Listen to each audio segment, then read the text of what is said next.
केंद्रीय गृह मंत्री अमित शाह 2 दिवसीय दौरे पर रायपुर पहुंचे। इस वक्त की बड़ी खबर हम आपको बता रहे हैं, जहां पर मुख्यमंत्री विष्णुदेव साय, उप मुख्यमंत्री समेत कई अधिकारियों ने उनका स्वागत किया है।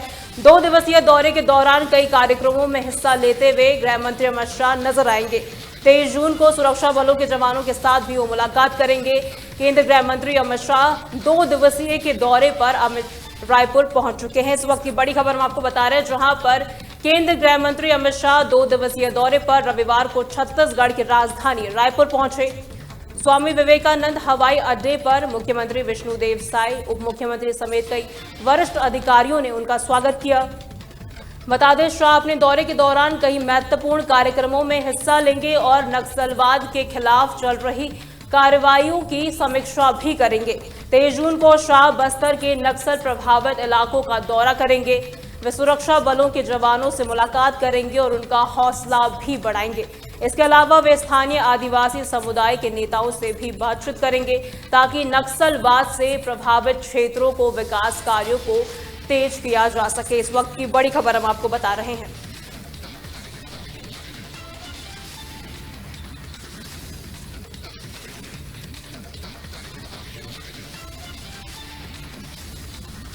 रुक करते हैं खबरों की ओर। खबर खंडवा से है, जहां कलेक्ट्रेट द्वारा कार्य में लापरवाही के आधार पर पटवारियों के लगातार निलंबन से पटवारी संगठन नाराज हो गया।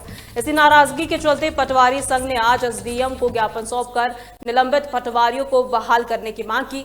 संघ के पदाधिकारियों ने चेतावनी दी कि अगर उनकी मांगे नहीं मानी गई तो वे आंदोलन करेंगे। पटवारी संघ का कहना है कि पटवारियों को बिना उनका पक्ष सुने ही निलंबित कर दिया गया। आज हम लोग पटवारी संवर्ग की कुछ समस्याएं जिनको लेकर आज यहाँ पर एकत्रित हुए हैं। आज हमारे जिले के समस्त पटवारी ज्ञापन देने हेतु यहाँ उपस्थित हुए हैं, जिसमें हमारे प्रांताध्यक्ष जी भी शामिल हैं। वर्तमान में जो है फार्मर आईडी बनाने का कार्य चल रहा है। इसको लेकर हमारे विगत 3 सप्ताह की समीक्षा बैठकों के पश्चात हमारे पटवारियों को निलंबित सप्ताह दर सप्ताह निलंबित किया जा रहा है, जिसको लेकर हम लोग आज हमने मांग की है कि हमारे सभी पटवारियों को तत्काल बहाल किया जाए। और हमारी कुछ मांगे हैं, जैसे साधन संसाधन नहीं होने के कारण हम लोग काम करने में हमें कठिनाइयाँ हो रही हैं। हम लोगों को साधन संसाधन उपलब्ध कराएं। 21 जून को जिला मुख्यालय खंडवा में 11वें अंतर्राष्ट्रीय योग दिवस धूमधाम से मनाया गया। इस कार्यक्रम में कैबिनेट मंत्री डॉक्टर कुंवर विजय शाह मुख्य अतिथि के तौर पर शामिल हुए। मंत्री शाह ने अपने संबोधन में कहा कि अंतर्राष्ट्रीय स्तर पर योग दिवस को पुनर्स्थापित करने का श्रेय प्रधानमंत्री नरेंद्र मोदी को जाता है। मंत्री शाह ने सुझाव दिया कि खंडवा के सभी वार्डों में हर रविवार को योग कार्यक्रम आयोजित किए जाए। देखिए, भारत वापस विश्वगुरु बनने की ओर अग्रसर है। पहले भी था। दुनिया में एक नरेंद्र और हुए हैं जिन्होंने दुनिया को राह दिखाई। शिकागो में स्वामी विवेकानंद जी। और ये कहने में मुझे कोई हर्ज नहीं, हमारे नरेंद्र भी योग कोई आज का नहीं, आदि अनादि काल से हमारे शास्त्रों में का उल्लेख है। तो उस योग को पूरी दुनिया के सामने जाति, समाज और धर्म से ऊपर उठकर स्वास्थ्य, मन, बुद्धि और चेतना के लिए आज हमारे नरेंद्र ने, हमारे प्रधानमंत्री जी ने अंतर्राष्ट्रीय योग दिवस के रूप में इसे स्थापित किया है। खबर खंडवा से ही है, जहां कर्मवीर सिटी कॉलोनी स्थित श्री खाटू श्याम मंदिर में एकादशी के मौके पर भक्तों का भारी मेला लगा। सुबह से लेकर रात तक सैकड़ों भक्त अपनी मनोकामनाएं लेकर बाबा खाटू श्याम के चरणों में शीश नवाते हुए नजर आए। बता दें, एकादशी के अलावा भी हर दिन सैकड़ों श्रद्धालु बाबा के दर्शन के लिए आते हैं। जय श्री श्याम। विचार शुरू से एक ही रहा है, करने वाला श्याम, हराने वाला श्याम। जैसे सभी को विदित है कि बाबा श्याम के भक्तों की संख्या दिन पे दिन बढ़ती जा रही है। हजारों लाखों की संख्या में खंडवा में भक्त हैं जिन्हें किसी और खाटू जाके बाबा का दर्शन करना होता था। तो पास में एक मंदिर पूर्व से बना हुआ था, जिसकी बहुत समय से सेवा एक खाटू श्याम जी के मंदिर की भांति की जा रही थी। उसमें भी भक्तों का तांता पहले से लगता आया था। उसकी पुनर्स्थापना इस मंदिर में हुई। मैं वैसे यहाँ पे डेली आता हूँ बाबा का आशीर्वाद लेने के लिए, बाबा से बात करने के लिए। आज 11 का दिन है। 11 के दिन खंडवा शहर की सारी पब्लिक लगभग 50% पब्लिक दर्शन करने के लिए यहाँ पर बाबा से दर्शन करने, बाबा से बात करने, बाबा से मुलाकात करने के लिए आते हैं, बाबा का आशीर्वाद लेने के लिए आती है सारी पब्लिक। मैं भी यहाँ पे डेली आता हूँ खाटू वाले श्याम जी का। दतिया में हुई मूसलाधार बारिश ने नगरपालिका के जल निकासी दावों की पोल खोल दी है। बारिश के कारण लोगों के घरों में पानी घुस गया और कई इलाकों में सड़कें तालाब में तब्दील हो गई। नागरिकों ने पानी भरे रास्तों के वीडियो बनाकर सोशल मीडिया पर वायरल किए, जिससे प्रशासन की तैयारियों पर सवाल उठ रहे हैं। सबसे चिंताजनक बात यह है कि ट्रॉमा सेंटर भी जलमग्न हो गया, जिससे मरीजों को काफी परेशानियों का सामना करना पड़ा।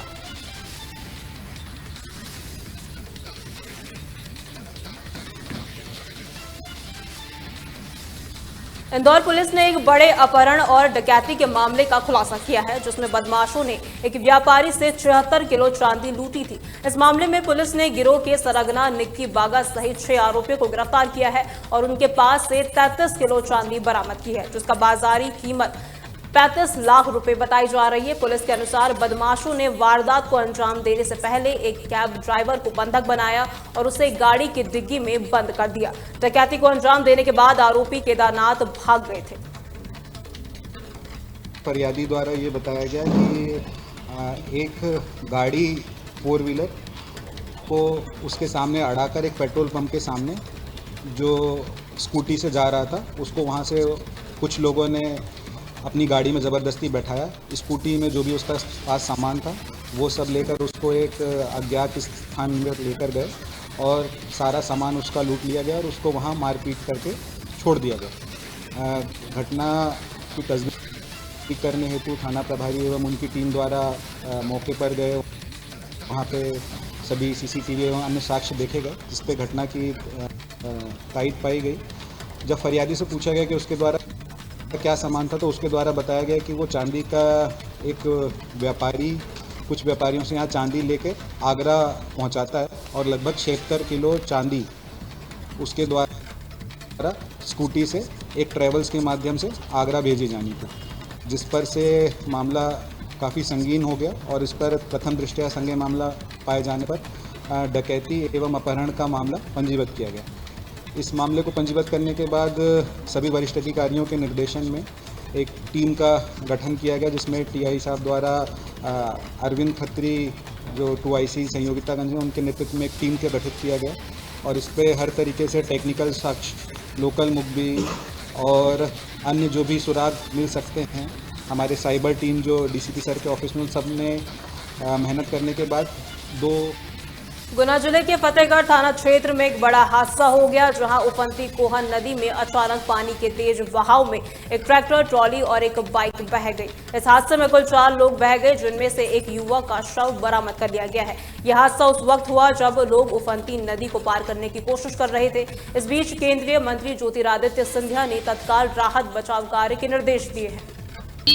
नदी पर एक ट्रैक्टर मोटरसाइकिल से 2 बच्चे बह गए हैं और कोहन वाले नदी पर भी ट्रैक्टर ट्रॉली से 2 लोग बह गए हैं, जो राजस्थान से मंडी करके लौट रहे थे। हालांकि अभी हम लोगों को एक ही डेड बॉडी प्राप्त हुई है। ये सभी बच्चे जो है ये फतेहगढ़ में हैं। सर्च जारी है और मेरा ये निवेदन है और सबसे भी हाथ जोड़ के जनता से भी है कि जब इस प्रकार से उफनती नदी हो तो कृपया करके अपनी जान को जोखिम में मत डालें, क्योंकि जो ये पूर्णी क्षति होती है उसका कोई भरपाई नहीं होता है। और यहाँ पे बोर्ड भी लगवाते हैं, हालांकि लगवाना और बोर्ड से मेन जनता जागरूक रहे कि इस प्रकार की नदियों पे जब बरसात से पानी भरा हो 1 घंटा रुक जाए, जान ज़्यादा। भोपाल के एयरपोर्ट रोड पर एक भीषण सड़क हादसा हो गया, जहां एक तेज रफ्तार स्कॉर्पियो पलट गई। इस हादसे में स्कॉर्पियो में सवार 3 लोगों में से ड्राइवर की मौके पर मौत हो गई, जबकि 2 अन्य लोग घायल हो गए। घायलों को इलाज के लिए अस्पताल में भर्ती कराया गया है।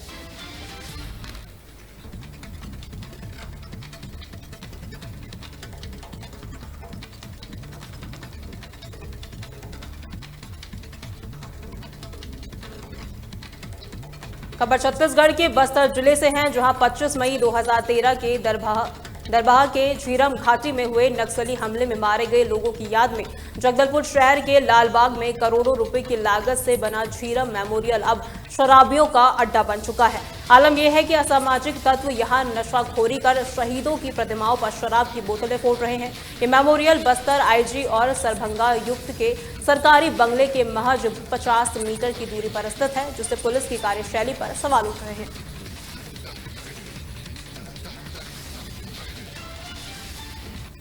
लालबाग स्थित जो शहीद स्मारक है और जो झीरम मेमोरियल बना हुआ है, वहाँ पे कुछ असामाजिक तत्वों के द्वारा जो शहीद कर्मा जी की मूर्ति है उसके आसपास एवं अन्य जगहों पे शराब की बोतलें फेंकी गई है। इसकी खबर हमें सूचना मिली थी।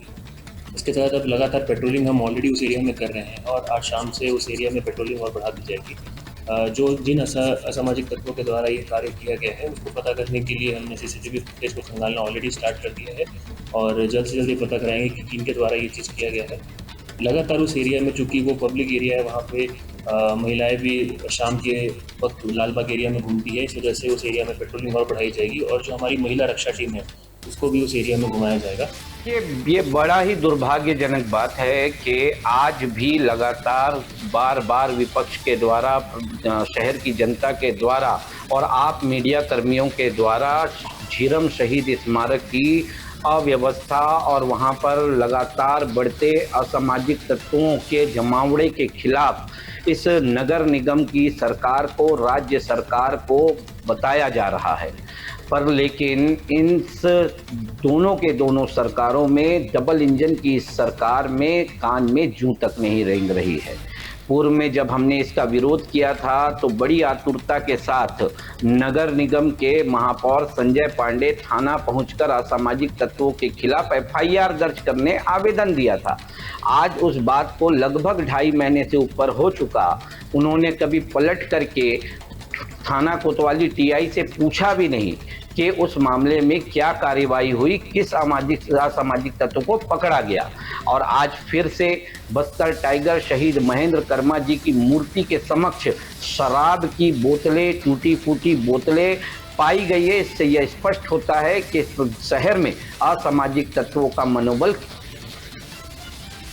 महासमुंद जिले में खाद की भारी किल्लत को लेकर किसानों में अफरा तफरी का माहौल है। जिले में 80% धान की बुआई हो चुकी है, लेकिन खाद की आपूर्ति बंद है, जबकि इस समय किसानों को सख्त खाद की आवश्यकता होती है। किसान खाद के लिए सरकारी सोसाइटियों का चक्कर काट रहे हैं। सरायपाली बसना अंचल के किसानों की मांग है कि सोसाइटियों में खाद और बीज की पूरी और भरपूर मात्रा में व्यवस्था की जाए।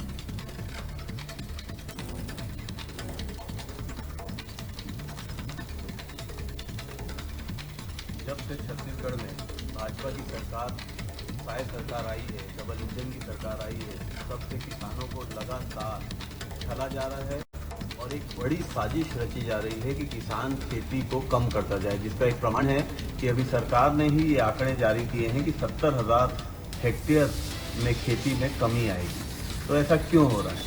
आज किसान जो रबी फसल बोया था, पहले उसको लो वोल्टेज में परेशान किया गया, बिजली कटौती में परेशान किया गया, फिर उसके आज जो धान है वो 1400, 1500, 1600 रुपये में बिक रहा है।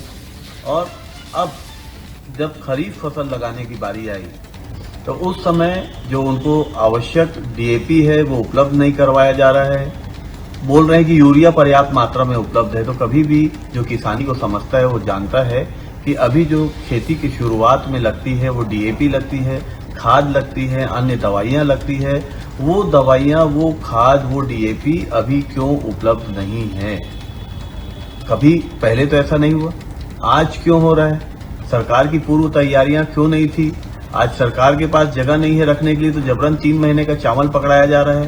क्या इसके पीछे भी सरकार की मंशा ये है कि आम जन उस चावल को बेच के ज्यादा से ज्यादा मात्रा में शराब खरीदें? क्या आखिर सरकार चाहती है कि छत्तीसगढ़ प्रदेश जो धान का कटोरा कहलाता था, वहां पर किसान अपने धान को उपजाना बंद कर दे और पूरी यहाँ की जमीन, यहाँ के जंगल ये सिर्फ व्यापारियों को।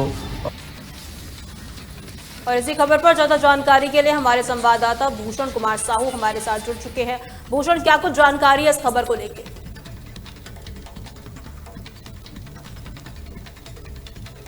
चाहे अन्न ब्लॉक हो, यहाँ पर खाद को लेकर जो है काफी किल्लत है।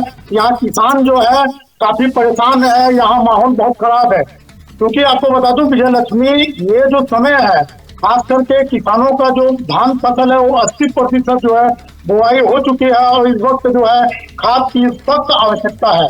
लेकिन अभी जिस प्रकार से खाद यहाँ पर उपलब्ध नहीं कराई जा रही है, खाद की आपूर्ति जो है धान सोसाइटियों में बंद है, जिससे किसान काफी परेशान है। अहम बात विजय लक्ष्मी आपको मैं बताना चाहूंगा, अगर शासन की ओर से किसानों को जो है खाद मुहैया नहीं कराया गया है, लेकिन जो प्राइवेट सेक्टर है, जो प्राइवेट ट्रेडर्स है, जो दुकान है, जो गोडाउन है, वहाँ ट्रकों में भर भर के जो है खाद पहुंचाया जा रहा है, जो अधिक रुपए में जो है अधिक मूल्य में किसानों को जो है बेच रहे हैं। और पूरे मामले को लेकर मैं बताऊं आपको कि भारतीय जनता पार्टी और कांग्रेस दोनों पार्टी में जो है सियासत तकरार अभी यहाँ पर देखने के लिए मिल रही है।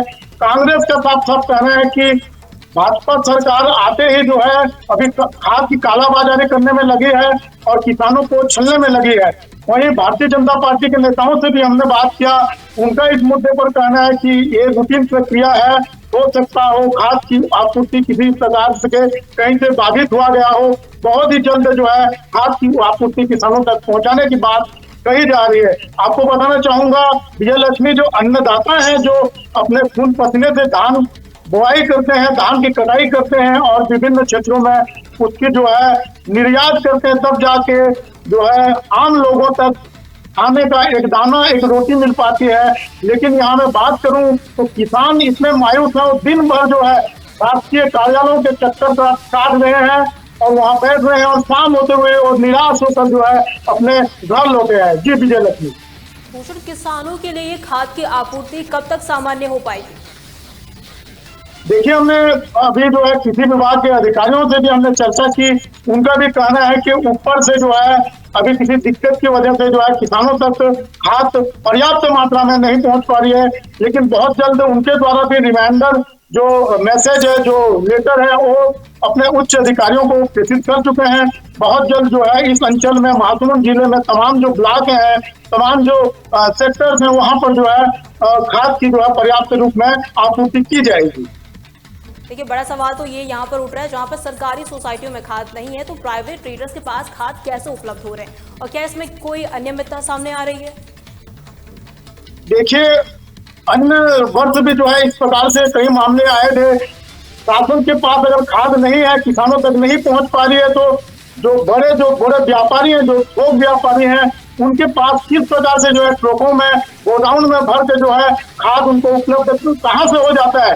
क्योंकि हमारे जो सूत्र हैं उनका कहना है कि आधी रात को जो है उन ट्रेडर्स में जो है खाद आते हैं ट्रकों में और आधे रात को जो है खाली कर दी जाती है। तो एक बड़ा मामला ये हो रहा है कि अधिकारियों की मिलीभगत इसमें लग रही है, क्योंकि बिना अधिकारियों की सहमति से अगर इस अंचल में खाद आए और वो फिर ट्रेडिंग कंपनी में खाली हो जाए, ये नामुमकिन है विजय लक्ष्मी। बहुत बहुत शुक्रिया हमारे साथ जुड़ने के लिए। चलिए अगली बड़ी खबर की ओर रुख करते हैं। बता दें, सुरक्षा बलों ने एक बड़ी कार्रवाई करते हुए पेदाकोरमा में ग्रामीण और छात्रों की हत्या में शामिल 5 माओवादी आरोपियों को गिरफ्तार किया है। डीआरजी बीजापुर और थाना कोतवाली बीजापुर की संयुक्त कार्रवाई में 17 जून की शाम को पेदाकोरमा में 3 लोगों की हत्या के मामले में ये गिरफ्तारी हुई है। जिले में चलाए जा रहे माओवादी विरोधी अभियान के तहत एक महत्वपूर्ण सफलता है।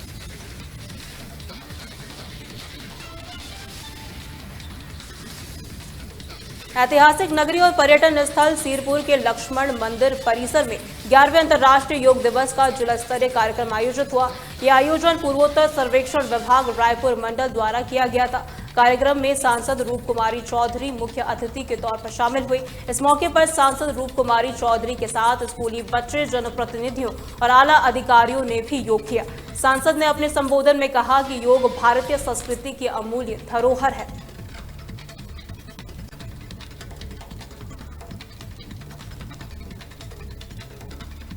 महासमुंद जिले के पिथौरा से लगे नया पारा खुर्द के बड़े झाड़ जंगल की जमीन में लोकनाथ डांस सेवा द्वारा किए गए अवैध मकान निर्माण पर प्रशासन का बुलडोजर चला है। तहसीलदार नितिन ठाकुर ने विधिवत धारा 248 के तहत तोड़ने की कार्रवाई की। इस दौरान अनुविभागीय अधिकारी और मौके पर मौजूद रहे। वहीं पीड़ित परिवार का आरोप है कि मकान को बिना किसी पूर्व नोटिस के तोड़ा गया है।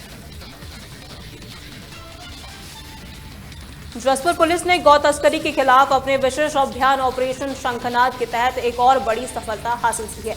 थाना लोदाम और चौकी मनोरा क्षेत्र में 2 अलग अलग कार्रवाइयों में पुलिस ने कुल 14 गौवंशों को तस्करों के चंगुल से मुक्त कराया है। ये मामले में फिल्मी अंदाज में बोलेरो गाड़ी का पीछा कर एक आरोपी को गिरफ्तार किया गया और तस्करी में इस्तेमाल वाहन को जब्त किया गया।